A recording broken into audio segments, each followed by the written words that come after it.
Well, I'll tell you that we've been involved in research, in autism research, for the past 15 years. And it's been really important for us for a number of reasons. One of them is we've been involved at the committee level and in advisory groups, and we've really gotten to know the people in the field and in the industry who are doing research and are up on the latest information and access to things about autism.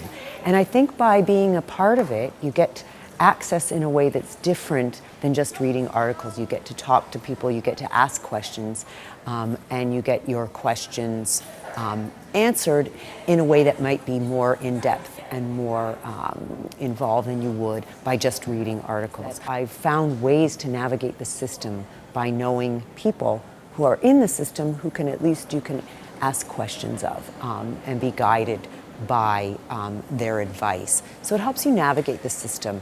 The other thing that I found by being involved in autism research is that over the years, we filled out countless studies and questionnaires.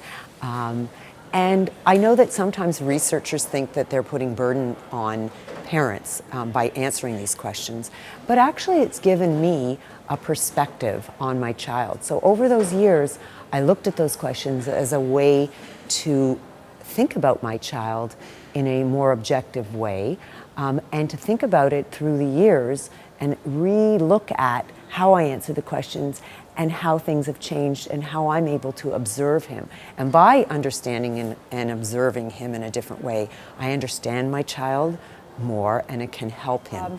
Another thing by being involved in autism research is that our family's always considered ourselves to be advocates, and advocates for change, advocates for having a voice. And by being involved, we found a way, by being on advisory committees or by participating, to have a voice as a partner. And when you're involved, you become a partner and you find a way to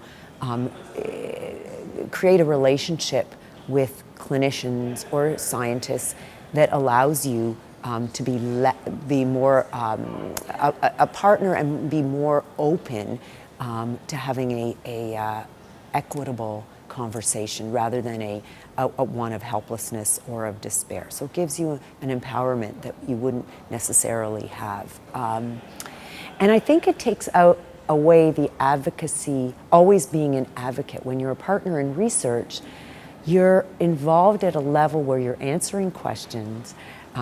People are very interested in your story. You talk about your story and your feelings in a very safe environment that's very positive, and you don't have to be an advocate. You can just talk about your story in a non-confrontational way. And this has been a very helpful position for us as a family to be in, because talking about your story and being part of a process for me has enabled me to navigate more easily and navigate the system and be less confrontational.